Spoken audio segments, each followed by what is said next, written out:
Let's discuss the political rights of the women in Islam.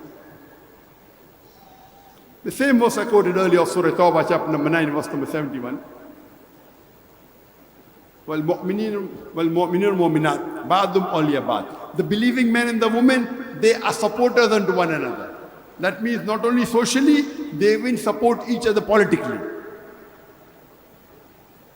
Allah says in Surah Mumtahina, chapter number 60, verse number 12, O Prophet, when the women come to thee with oath of fealty, that means when the women come to give bay'ah to the Prophet, politically as though accepting him not only as a leader of the community, even the messenger of God. That means even the women can vote.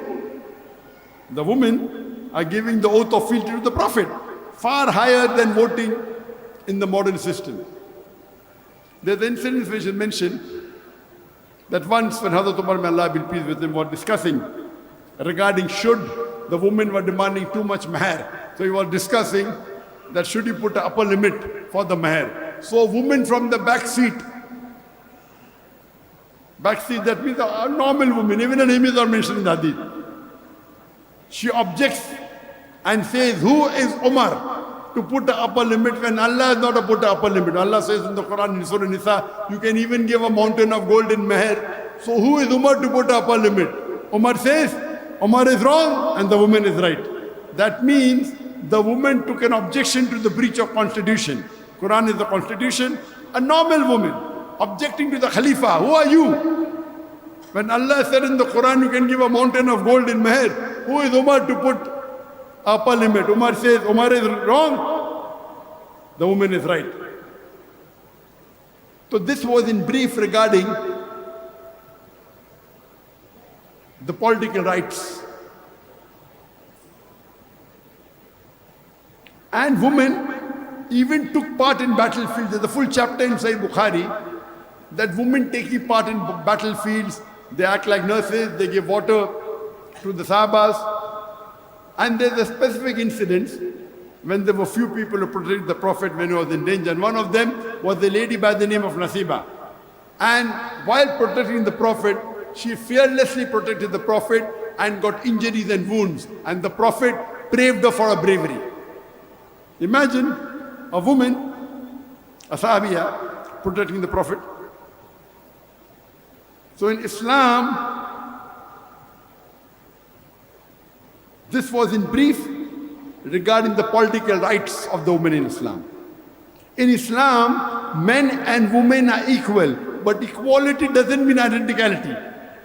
Let me give you an example in the conclusion that if there are many students who are appearing for an examination, and in that examination, student A and B, both of them get 80 out of 100.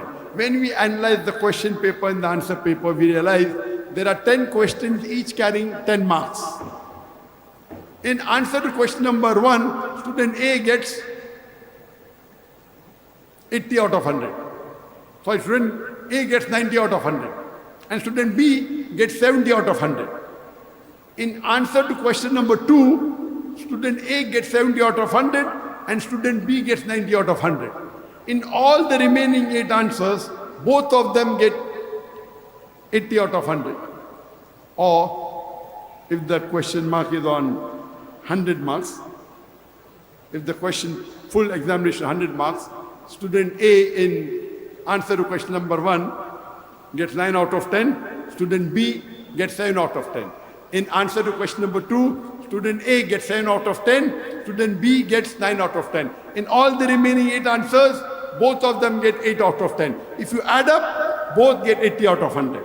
So student A and student B overall are equal.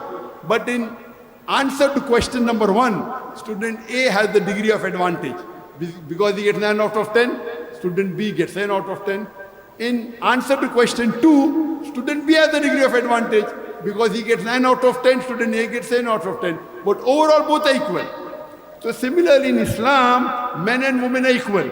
But in some aspects, the men have a degree of advantage. Some aspects, women have a degree of advantage. For example, if a robber enters my house, if a thief enters my house, I'll not say I believe in women's right. I'll not tell my wife to go and fight. I'll not tell my daughter to go and fight. Because Allah says in Surah Nisa chapter 4 verse 34, Allah has given more strength to one, to the man. So I have a degree of advantage in strength.